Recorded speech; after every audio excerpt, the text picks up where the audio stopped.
Hey guys, and welcome back to the Wingspan Podcast, Episode 4. I'm Chris Mullen of NetsDaily, joined by my co-host Doug Barrick and our special guest. Our guest is one of the he's most well known for his Brooklyn Nets film studies on NetsDaily and also covers the Nets for Elite Sports New York. We welcome Matt Brooks to the podcast. Welcome to the Wingspan Podcast, Matt. Thank you for taking some time out of your night to join Chris and I. How are you doing? I'm doing good. I just wanted to thank you guys for having me on. I've loved the podcast so far. The one, especially with Alex Kennedy, was outstanding. Gave me a lot of extra motivation and gave some different perspectives on, different avenues within this competitive field of sports journalism, and from you guys too. So I've loved it. I'm excited to be on. I've been looking forward to this for about a week, 2 weeks since we've really been talking about this. So let's get into it. Well, I'm really glad to have you on, and we're so glad you're an avid listener. So Likewise. Appreciate it. So can you talk to us about your journey, where you got to where you are today, what college you went to, and first sports media position or internship? Yeah. So let's see. So, I grew up in California, born in Baltimore originally, but really primarily I'm a California kid. Went to high school in California, went to college at University of Pacific, which is a small liberal arts school in Central California, mostly known in terms of the basketball world for Michael Olowokandi, one of the biggest busts really in the NBA draft since we've been doing a full-scale draft since the late 70s all time.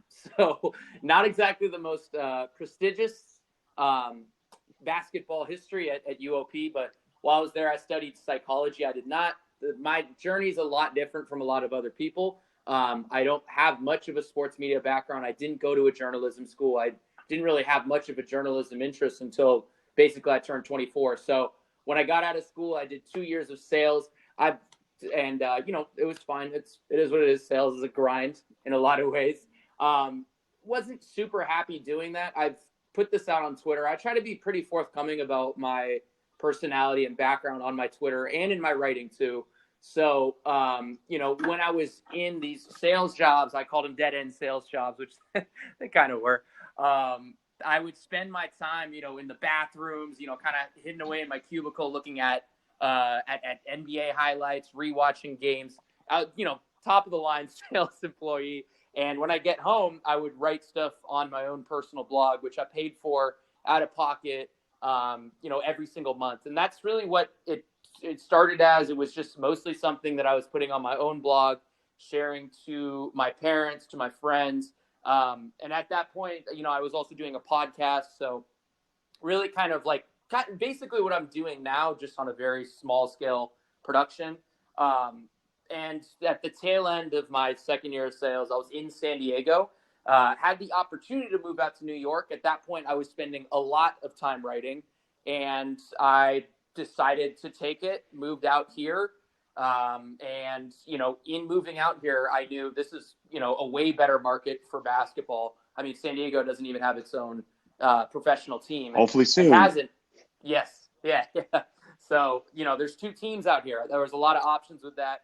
And, took an internship actually doing social media stuff, just for both, I guess, really both basketball teams out here. And that was, fine. It was good to get my foot in. I have no interest in social media, just in terms of using Instagram and Facebook and stuff like that. I'm just not active on either one of those apps. And then about, I guess it was almost about this time last year, I started working for the website Elite Sports New York, which I still do mostly podcast stuff with, but, I still work with them a little bit. And, started working with them. I basically came in as a blank slate, said, I'll cover whoever. I just want to watch basketball and be able to share my thoughts. And, in working there, that's kind of, how I started getting into to basically my, what I'm doing now. I know you guys have other questions on that, so I don't want to overlap into that, but that's a little bit about me. Hey man, that's quite the journey, obviously. Yeah, because everyone can kind of relate on that in this field. Because in this field of sports journalism, especially starting out, whether you start at high school, college, whatever the case is, you have to pay your dividends to this field. Whether it's working, like for me, for example, I worked a long time without getting paid for a lot of articles, dating back to my early years of just covering teams and doing all types of sports journalism work. But the one thing that me and you both have in common is obviously working for Elite Sports New York. I started there, and I know Christian Winfield that works at the Daily News right now. He started there as well. And I'm like, when just looking back on it, I started there sometime early. It was either late 2017 or early 2018. I can't remember the exact time. But I remember, and I'm grateful for that opportunity because it really, the team there was great. They were very well managed when it comes to kind of new writers in the field. They gave out their opportunities. You could really write about what you want. It kind of gave you a good taste of what kind of this field and what you're getting into. Right. So you could just talk about a little bit like kind of how I kind of described it as like my first time like kind of joining Elite Sports New York. How was like kind of your time there? And your time's still there. Yeah, as you said, really well organized. Like one of the big things is when you get there. I mean, I've done a little bit of stuff on WordPress, so I've done a little bit, just kind of in terms of like, because a lot of internet blogging now is on places like WordPress. So they get, one of the big things they give you is like a big rundown of exactly how to exactly how they want things formatted, which is really, really helpful because a lot of those, the things that they have and they have suggestion are things that you're going to use in later work. So whether it be how you tag players or how you organize your columns, whether you're plugging other links, that stuff's really important to learn. It's little things you don't necessarily think about. Like you mostly just want to, when you first start writing, you're thinking about your copy, but that's a good way to rise up. If you're organized, if you have everything the way it should be when you hit submit that to your editor. That's like really valuable stuff that I picked up there. And there's other things. I mean, again, as you said, really well organized site. The editors are exceptional over there. I actually do a podcast with the lead editor, Danny Small, called The Clean Sweep.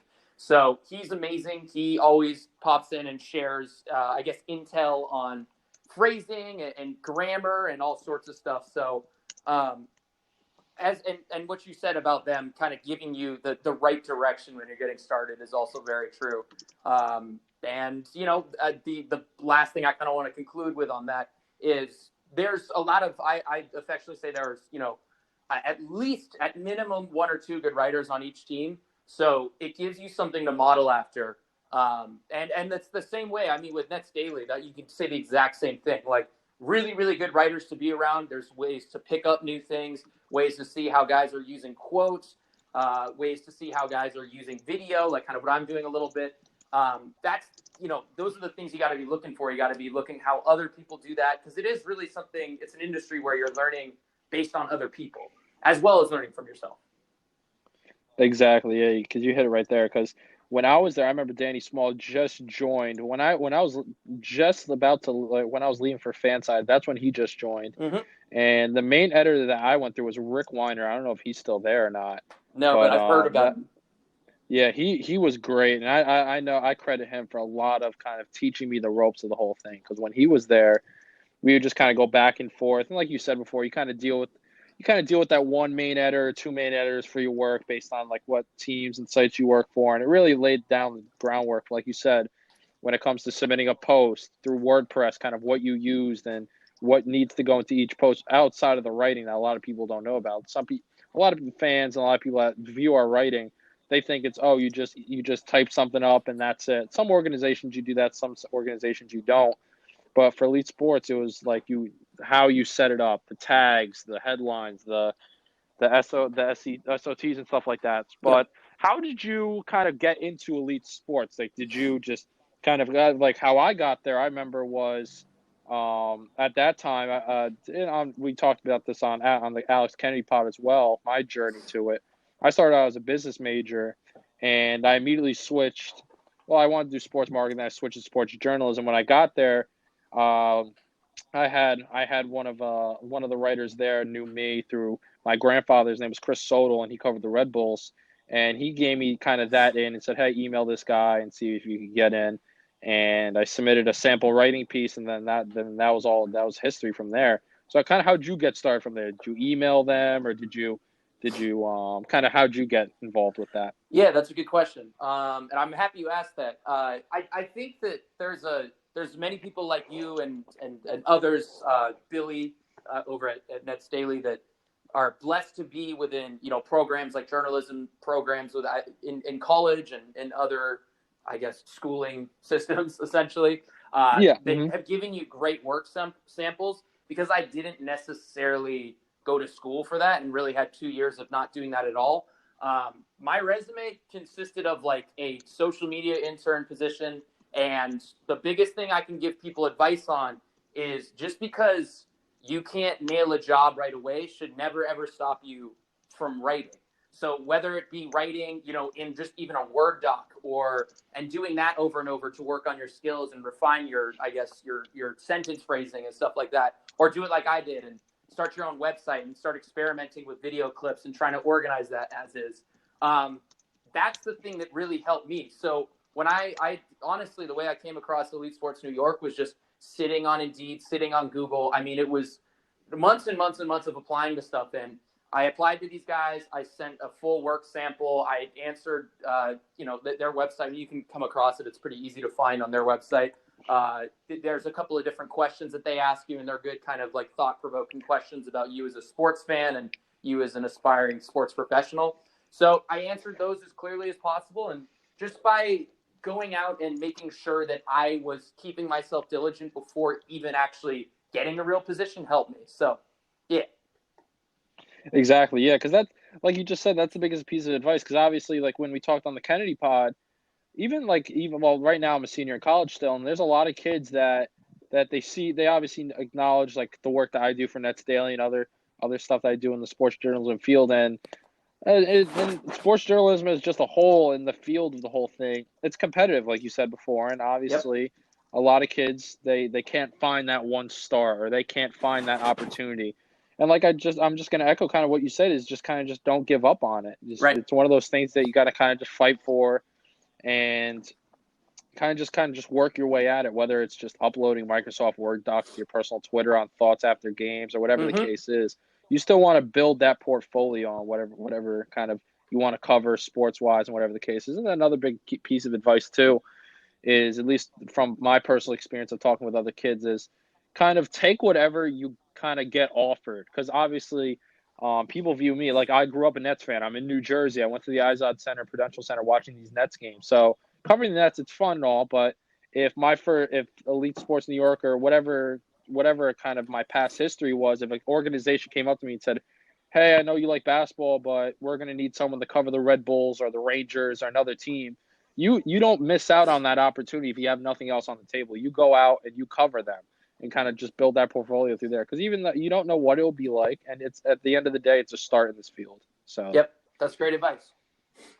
Well, exactly. Well, it's really great to hear everything you've done, and we're so glad it's brought you to NetsDaily to help further your coverage of the team. So I just want to transition.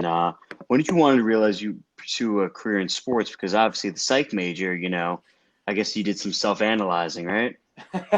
Yeah, some psychoanalysis. No, I mean, I remember in college, like, I'd always turn on basketball. I was in Central California, so I watched a lot of Sacramento Kings. And just in watching those games, I remember having conversations with roommates being like, man, wouldn't it be cool to just do this sports thing as a job? And that's always something that I think lingered in my mind. It really wasn't until I was 23, 24-ish that I was brave enough to really take that on. And I wouldn't change it any other way. I think that if I'd pursued this a couple of years ago, maybe I wouldn't have gone all in, or I wouldn't have had life lessons, or, essentially I think that I came, for me at least, and we'll see how it pays off in the long run, but I went in at the perfect time in my life for being able to handle something like this and handle the work ethic that comes with this. Because it is, I mean, Alex mentioned it, you guys have mentioned it.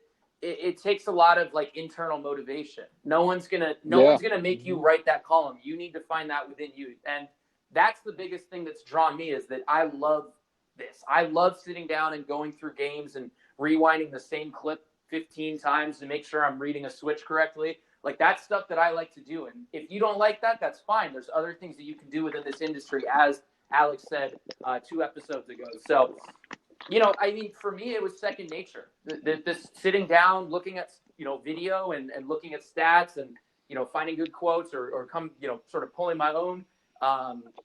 This is all something that interests me. So it just feels second nature to sit down and sort of type it out in something that flows well. And really hopefully brings in a reader. Well, you definitely got us. I mean, look where we are now. So we definitely I appreciate appreciate it. Exactly. Of course. So, Matt, we wanted to know when did you first begin watching the NBA? Like, what was one of your first memories, favorite team growing up? And was covering the NBA always a dream of yours? Yeah, you said kind of towards college was getting the idea you wanted to pursue a career. But when did that dream kind of show up? I didn't grow up wanting to work in the NBA at all. I really it's a more recent thing for me. I think that when I was sort of thinking about that in college, it was more of like something that it sounded fun, but it wasn't like a dream. I really didn't grow up with like a dream to be a specific job or do something specific with my life. I know that sounds really bad. But that's why I'm saying, like, when I decided to do this 2 years ago, it came at the perfect time, because that was the first time in my life where I was really, like, compelled to take something on, I guess, and try to make it a job. And in terms of watching basketball, the first basketball I remember watching, it was in Minnesota. It was around Christmas. I think it was definitely, like, KG era when they had Marbury. So I'm not sure exactly what year it was, but I just remember watching that in my uncle or my aunt's basement. It was on, and I was kind of captivated by the flow of it. And honestly, I was really captivated by Kevin Garnett, who's still one of my favorites of all time, and would be awesome in this era, by the way. Prime KG would be a monster now. So, Agreed. That's kind of where it all started for me, was watching Timberwolves, and yeah, because that was like, you know how they say like a duck imprints onto its mother. You know, you've heard about that? Those studies. Yeah, I've heard that phrase. Yeah, So that's what happened with the Timberwolves for me. So because it was the first basketball that I really fell in love with, I grew up as a Timberwolves fan. Now I don't really think I'm a fan of any team. I know, Chris, you said that. That's kind of your perspective with the Nets. That's kind of where I'm at now. I like certain players and teams more than others, but I just try to approach this as objectively as possible. Well, we definitely appreciate that. So I got to ask you, because you mentioned KG. I was reading, I believe it was Zach Noble tweet. He said that KG in his prime is a better player than Tim Duncan. Yeah, Tim Duncan has the accolades, and the teammates. But looking at them as individual players, would you agree that KG is a better guy? And I know you have that Timberwolves bias, but now being such an impartial guy, what do you think? I'm gonna look up. So I'm gonna pull up some Tim Duncan. Like, some of his final stats are what really, really stand out to me. Because there was a couple of years where he was like 30 and 10. Yeah, he was a little bit before. Timmy was definitely a longevity guy, but KG, in his prime, basically on what I was reading. So being a Timberwolves guy, I thought that'd be a nice way to pull that in. I'm going to disagree with it, mostly because KG was in his prime. He played with, I wouldn't say a ton of overwhelming, not even supporting cast, but systematically, it was a little bit more like, let's run everything through KG as like sort of like our point forward. He was like a point forward before any of these point forwards. So, I guess ceiling, I would probably pick KG just because he was more refined offensively, but resume, it's kind of hard to overlook for me. I'm not sure if I'm answering this question properly. If we're going like, it's all opinion based, man. Yeah, absolute ceiling, I'll go KG, but I think in terms of, as you said, longevity. And some of those performances that Timmy put up in a couple of those years in the early 2000s, those can't be overlooked. His career has definitely gone a little bit under the radar, especially as time goes on and on. Yeah, because I remember that I met KG at the NBA 2K19 launch event, which was like last August, like a year ago. Yeah. And a lot of people think that, like, obviously they see KG as like a hard head, or some people, you get mixed feelings on KG, but like, at least from my experience when I talked to him, I didn't interview him or anything. It was very small side talk, very, very quick, very subtle, but he's a very genuine guy, nice guy. And then, yeah, just to top off on your point is that in the Tim Duncan KG comparison, like, if I had to choose between the two, I'd probably just go with Duncan, like you said, with the longevity. Yep. Obviously with KG in his, when he was like with the Timberwolves, a lot of people don't know that because a lot of people just kind of recognize him with the Celtics and the big three then. But when he was with the Timberwolves, he didn't really, like you said, he didn't really have like that big of a supporting cast. Like, I think he had Fred Hoiberg, and Sam Cassell. Zerbiak. Yeah, Zerbiak. Wally Zerbiak as well, Oliver Miller, Derek Martin, Irvin Johnson, just to name a couple, and Gary Trent. But like, he didn't really have, like you said, he kind of didn't really have that supporting cast. But Tim Duncan, obviously, everyone knows dating back to when he was at the Spurs. When he got drafted, David Robertson was right there. So what he had a great person to learn under. Then they had Manu and Parker right there a couple years after that, and then obviously the rest is history, what they've done as a trio. But yeah, kind of just to talk about that, yeah, I agree with that. I would take Tim Duncan just because of the longevity and kind of that consistency as well. Obviously, KG when he was the Nets, and then afterwards his later player career, the numbers kind of slowed down a little bit, but you expect that out of kind of an older player on that age. But with Tim Duncan, kind of what he did with the Spurs in his final years, obviously with the Miami Heat battles and kind of going off that, it's just he kind of just produced at a kind of not the same consistent level, but he was still consistent. Yep. Exactly. So I got one more question, like a fun what if, What if KG was on the Spurs instead of Tim Duncan? What if Tim Duncan was on Timberwolves? How do you think things would have played out? Oh, wow. I know it's loaded. Matt, you could go first on that one. I personally don't know, but I know that I fired a gun with that one. Wow, that is tough. This is tough for me. So it's, as I said, I think it's really hard for me at least because I was young when these guys were in their primes, like pretty young. So I don't have like the clearest perspective on that. But I will say that Tim Duncan had just like a little bit more longevity.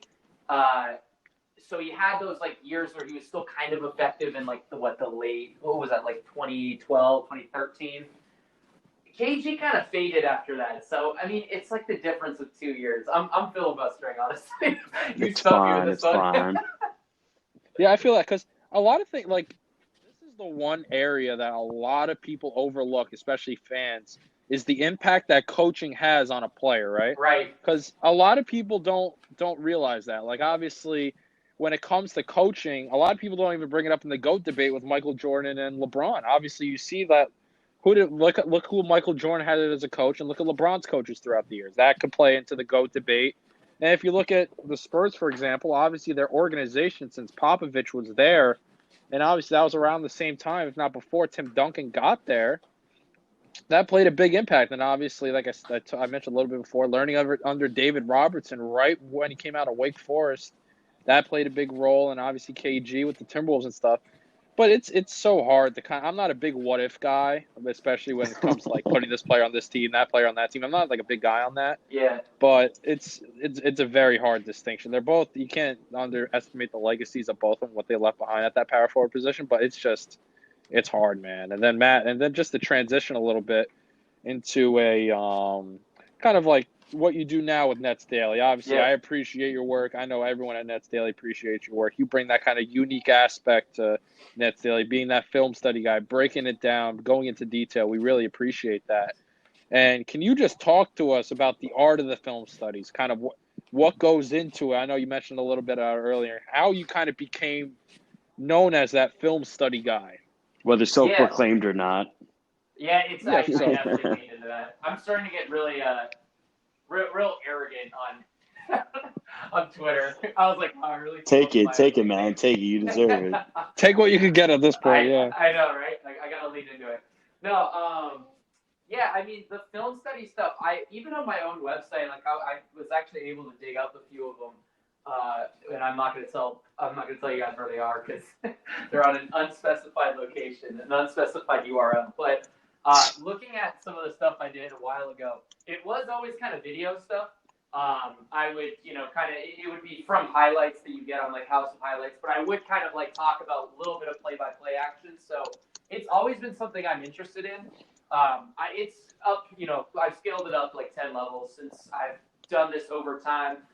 Even at Elite Sports New York, I was doing a lot of film study type of stuff, especially when I was first getting started, because it's kind of like second nature for me. It's what I'm the most comfortable doing. It's like my, I don't know. It's like my Kevin Durant mid-range pull-up. It's just where I'm gonna gravitate to the most. But in terms of the art of it, I mean, it's honestly like not so much an art, just really, really tedious in a good way. Like I'm sitting down and I'm downloading about 80 to 100 clips from each game, and I probably use about maybe 5 to 7, maybe even 5 to 10 of them for articles. So I'm sitting through, I'm deciding which ones are going to fit, kind of the storyline that I'm trying to weave. And it's just a lot of research that goes into it. I wish I could do these more than I actually do. But I mean, because it is so much research, I have whole days dedicated just to going through film. I kind of put them out as much as humanly possible. So, yeah, I mean, it's just a lot of busy work, I would say. But for a product that I really enjoy, it's something that I feel really proud of when I put these things out. So that's Exactly. the art, I guess. Exactly. Well, we appreciate the art. I know a lot of people out there on Twitter and fans and viewers really appreciate the art. So I got to say that. And then kind of on the same topic of film studies, kind of what kind of films do you like to break down the most? I would say, just off preference, I would say, do you like the offensive side, defensive side, certain sets, certain play calls? Kind of like, what do you kind of find that passion for in the film studies? Definitely defense. I'm always looking, anytime that I can find like either a really, really nice switch or a really, really nice like one-on-one coverage, help defense, or even better, which is always fun to kind of point out, even though you feel kind of bad doing it, is if there's like a defensive miscue. The tough part about defense is because like defensive stats are a little more variable and like a little bit less reliable in certain situations, just because they're all kind of like basically they're formed off of team, I guess, chemistry essentially. So it's a little bit harder to tell if you're on the right track with something or if you're totally overreacting. But because of that, I think that I put almost double the work into my defensive video clip research, just because I need to be extremely thorough with that. At least on offense, I can sort of like coast a little bit off stats, and especially if I come across a stat, I can look for those things on offense. Defense, you can't do that as much.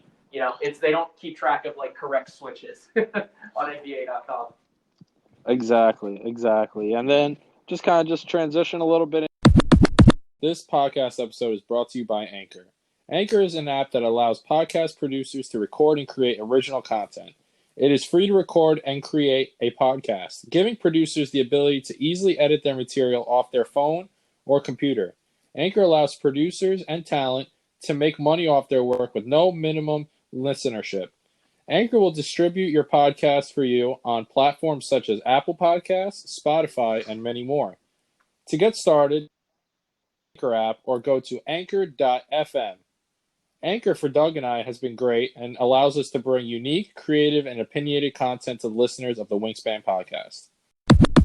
We've kept the same kind of format when it came to NBA today and that whole topic. So I guess the first thing we'll start off with is obviously load management, which is obviously a lot of older generations kind of gravitate away from that, and a lot of newer ones kind of get that full understanding, whatever the case is. So kind of what is your view, overall perspective and view on load management? Do you think that it's a serious problem? Do you think that it's something to be looked at? What's your overall thoughts on that? My answer is simple. I think it's a product of them needing to cut off a couple of games of the season. I think it's something that will continue and probably should continue.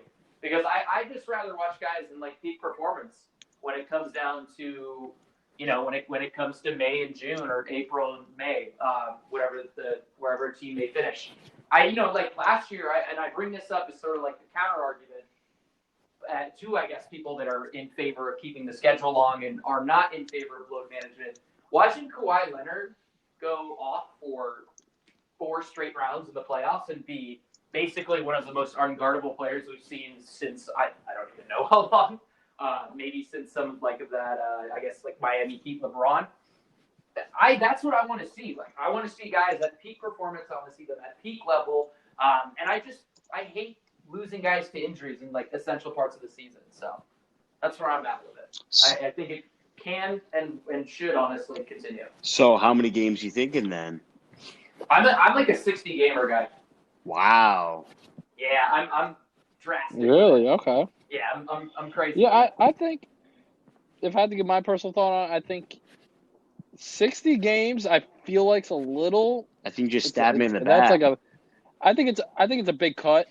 I would say, hey, if they did 60, I would appreciate it no matter what. I don't know how fans would like that. Like, hey, 82 to 60. I Yeah. think maybe mid 70s to start with, see how it works. If not, cut underneath that. But if they change it to 60, I would have no problem with it. Yeah.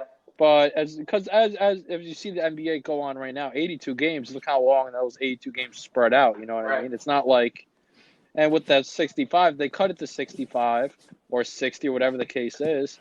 They could spread it out more. So instead of having back-to-backs or whatever the case is, they could actually have, 2 games or whatever the case is, game a week, 2 games a week, whatever the case is. That would also solve that. So I'm not totally opposed to the idea at all.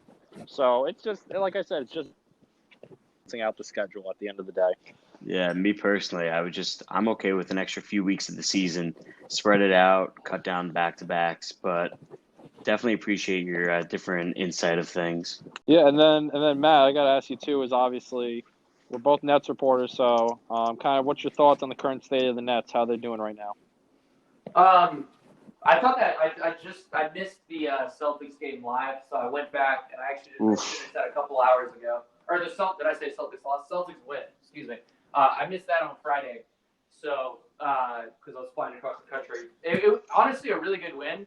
I think the rotations are starting to make sense, and one of the big things that they're going to have to figure out, something I kind of want to write on, is just their rotations. I'm a big fan of keeping Garrett Temple in the starting lineup. I kind of like what he provides. He's just sort of. I'm glad you brought that up. You already answered the question you knew we were going to ask. Sorry, I keep doing that. Appreciate it, man. No, it's good. It's good. That's all my thoughts right now about the current Nets is just all about rotations. Because we know Kyrie's going to be coming back soon. Harris is, 2-3 weeks into that rehab? But just about. So we're halfway there with him. So that's all I'm thinking about. But right now, Nets look great right now. The defense is swarming, which makes me happy because I really hate covering teams that are poor defensively.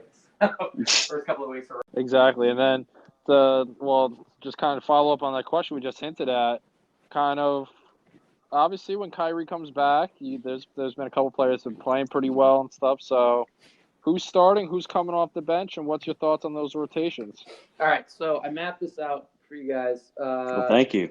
Prepare, yeah. Look at that preparation.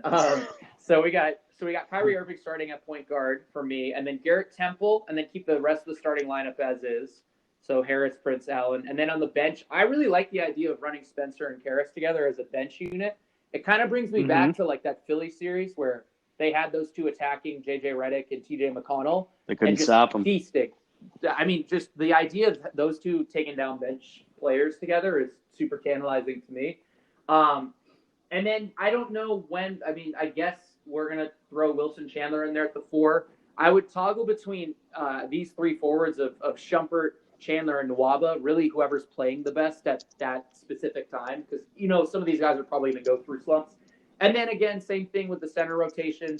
For the most part, I'd run with DJ. I love Claxton. I think that the last couple of weeks have been like a little eye-opening on where he is at in his trajectory. The moment's been just a little bit big against some of these better teams. So that's what I would kind of go with. So basically the bench would be, for the most part, Spencer Karras, Shumpert, Chandler, and DeAndre Jordan. So since you brought up Chandler, that brings up the big question. Who do you think gets cut? Yeah, this is tough. Don't worry. We won't start the stakes and all that kind of stuff. Like, I don't know what's going on with the Kurucs thing. They have him under contract for, 3 more years. So I don't know what's going on with that. It would be – I really hope it doesn't happen to Pinson. I like that he's going to be the unfortunate circumstance, but I believe he's on a non-guaranteed deal, so it might be him just because of salary alone, which would suck. And I also could see Nwaba because he's sort of been really in and out of the rotation, which I also would hurt my feelings. I feel that, yeah, because to get my thoughts on that, I've been just kind of looking around, kind of just talking to some people, and kind of just my thoughts on that. I think I think Shumpert's completely safe. I think he's been playing great, especially on the defensive side of the ball. And then obviously Moose is safe. And then I think I think it's going to come down to like Nwaba, Pinson, or you never know with Chandler. Obviously, Chandler, you don't know how that's going to work, how that's going to fill out. But if I had to pick a candidate right now, I'm thinking like you said with Pinson the salary, and it's either going to be between Pinson and Nwaba. I'm surprised that earlier a couple weeks ago, a week ago, the Nets signed Nwaba to Long Island to do some practicing over there, but no games. I'm surprised that they haven't really used him down there that much and put Karooks down there. I think Karooks is doing pretty good in Long Island based off what I've seen in person online. Obviously, they have had road trips, so there's no games to actually go to. Mm-hmm. But I think that it's gonna come down to it's Nwaba, Pinson, or Chandler. That's personally what I think. Mm-hmm. And it's going to be interesting to see how everything turns out. If Pinson gets cut, obviously it's going to be a big fan hit because obviously he's kind of, if you think of the guy that's dancing on the sidelines and kind of building that energy, it's him. And then obviously Nawaba's he's a defensive guard. It's going to be weird. So I don't know. It's going to be very interesting to see how it turns out. December 15th is going to be an interesting day for the Nets. I wouldn't sleep on Wilson Chandler for that, the guy that gets cut. I think most people are kind of, he's a shoo-in for most people, but I don't know. I wouldn't be 100%. I have no insight on this. That's just me speculating. Exactly, because Wilson, he brings that veteran presence. Obviously his play style, everything along those lines, and yeah, obviously you see the Nets. They like to have those veterans, or especially over the past couple of years. You see Dudley, no one, Damari Carroll, Tom Hanks coming and yelling Wilson, Yeah. So, anyways, man, I know you covered the Knicks a little bit before you transition more to the Nets. So, what do you think about the current state of the Knicks? They had a very interesting tweet about spending X amount of money. Most fans are like, "Oh, we'll make the A seed easily." How you feeling? I like when I watch them, my eyes don't tell me that this is a team that's 4-15. Like the two games that they played the Nets, I actually like. I mean, they just have so many guys that are like at this point just professionals. So they'll get a couple of like Ellington curls and into 3-pointers. Marcus Morris, he's passed maybe twice in his life, but he definitely is an 18 to 20 type of guy. Julius Randle is a bulldozer to the rim. Their issue is that they just don't really fit together. Like the thing about the Nets this year is that they've got all these guys that have chemistry, whether it be, Jared Allen and Spencer Dinwiddie or Kyrie Irving and Joe Harris.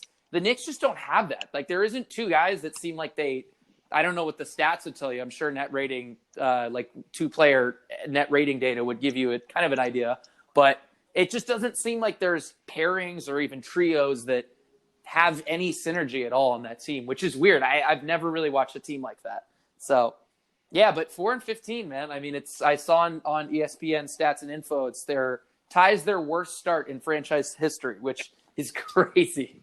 We're just sipping our tea over here, man. Yep, exactly. And then with the Knicks too, I saw today that Fizdale's coaching record obviously is not great. I think he's a great coach overall. No knock on him at all. I think that he's like I said on the previous podcast. Like I think when it comes down to coaching with the Knicks, it's hard, man. Because with Fizdale was kind of brought in there as okay, that player that coach that can connect to the young players, kind of have that relationship with the fans, being that tough guy, and then being everything like that. But if they do. Like, obviously, early in the season, it looked different. It was a lot different, obviously, with Mills and Perry going up and kind of just throwing them under the bus right then and there. But, like, they just kind of, like you said, I completely agree with what you say. They just don't kind of look like that team that their record states. They do have a couple bright spots. I think R.J. Barrett was the perfect pick for them at 3. I have him as my rookie of the year, and I had that since the beginning. But at the end of the day, it's, like, for those teams, right, it's very hard. Because to have a team kind of on a lot of short-term contracts, your team's going to look very different next year, and you're going to be bringing a lot of new guys, and obviously they're struggling, and just the overall thing. But as Nets fans are obviously just sipping their tea, like Doug said, and kind of just enjoying the moment Kermit. and seeing how everything is. Because at the end of the day, the Nets. How they are right now, remember, they got a diamond sitting on the bench right there coming back next season. So it's one of those things, but I don't know. I think the Knicks, they it's no clear answer for a quick solution. People say sell the team, do this for Dolan stuff. Come on, it's gonna take sell a him to lot San more than that. Diego. So I don't know. I don't know. We'll see what's going on, but I don't know. We got to talk a little about the other teams that kind of caught your eyes. You talked about the Knicks, Nets, but there's been a couple surprise teams out there in both conferences. So Matt, kind of, who's coming out of the East, who's coming out of the West, and who's winning it all? Well, all the lights are on you. I'm going Clippers out West. Clippers winning it all. I know that's not like the most sexy pick or anything like that. That is the type of team that I adore. Just a team that kind of can switch through really 1 through 5 on defense, 2 go-to scorers. The biggest thing for them is just going to be the status of Kawhi's leg. But, I've been impressed with the Lakers so far. I mean, I don't know if LeBron's ever looked better with a teammate than he does with Anthony Davis. I was watching the other night, and I really just can't, even him and Kyrie, there was a little bit of turn taking. The way that they can use those two in the pick and roll, and, it makes sense. I mean, LeBron is an elite pick and roll man, and a pick and roll ball handler, and Anthony Davis is an elite pick and roll man. That makes sense that those two play together. But I'm still picking the Clippers just because of, 1, the defense, and 2, just the depth. I can't stray away from that team. The East is up in the air. I mean, even the Nets, I don't think it's their year, but there's every single team in the East. I was talking to somebody about this recently. They have their own set of flaws. So Miami would be like a top end thing. Same with Toronto. Not quite sure if the top end talent is there, especially to take on like a Toronto. Boston, big man rotations. You're still kind of a young team. I think I'm probably gonna go with Milwaukee. Even them, I don't feel great about. The second star of Middleton always kind of scares me. And then, who knows what you're getting from Bledsoe, but Giannis is a monster, man. I mean, he's basically a center who can handle, and, if he keeps you honest enough with that 3-pointer, there's not much you can do. So I'm going Clippers Bucks. Look forward to it. I personally love the Bucks. Splash Mountain all the way. So before we say goodbye, unfortunately, we got a fan question from my guy Jared Gaum. So this is an interesting one. If you could pick the Nets jersey sponsor, what brand would it be and why? Well, I'll go first. I think that if I had to pick a jersey sponsor and why, I think I'm always a big fan of having the jersey sponsor and the team have a correlation, right? So the Orlando Magic and Disney, they have a correlation. And there's a couple other teams out there. I don't know all the jersey sponsors off the top of my head, but a couple ones that come to mind that I would like. I think that Alibaba with Joe Tsai, I think that would be a good one to have. Kind of just have that kind of connection. I'm a big fan of Infor. I think that's fine how it is. And then another one, kind of, if you want to match it with kind of the jersey logo and having kind of a clean look, I think Uber would be a pretty cool one too. I think Uber would be a good one, especially because in New York, Brooklyn, the Uber is very popular. That's what I use around there, and I bet you a lot of other people use that. So that's my picks. So what are you thinking, Matt? Ooh, all right. I have a joke one, and then I have my joke one would be Revel, those stupid scooters that everybody. I think that'll be hilarious. I think it'd also anger half of the people rooting for the Nets because I think most people despise those, especially people that have cars. My honest to God one would be something like, as you said, like you mentioned Uber, maybe like Street Easy or Via, if you want to keep it really local. Via being like the kind of the cheaper version of ride share around here, and then Street Easy, which has saved a lot of people time and money on finding an apartment. That was not a plug. That was just me shouting out Street Easy as the sponsor for maybe the Nets. Who knows? Yeah, and I appreciate we're all on the ride sharing because I'm actually Team Lyft. So, I feel that. Oh, okay. I always got the good deals there. Nice. But then the other ones I talked about, a few dark horse ones. One that I didn't mention to Chris before was Netflix would be cool. Like a streaming service would be nice. Other ones I liked was either Apple Beats because it kind of feels in with the whole music vibe of Brooklyn and the Nets. And then this is not going to work, especially what happened out in city was Amazon. It'd be cool if we were like Prime. But that's all I got. Hey, those are based on what we've all said. I think those jersey sponsors would look pretty cool not only on the jersey, but I think it would represent Looking for the on that discounts. jersey pretty well. Exactly. Well, Matt, we really appreciate you taking time out of your Saturday night to talk to Doug and I. It's been a pleasure. Great talk overall. And yeah, it's just been a really hell of a good time. Thank you, guys. I appreciate it. This was super fun. Yeah, thank you. And then, Doug, you want to do the closing remarks? You know it. So remember, guys, feel free to email over any suggestions, questions, comments, or thoughts on our content by sending an email to wingspanpodcast@gmail.com. And do not forget to follow us on Twitter and Instagram accounts and subscribe to our podcast.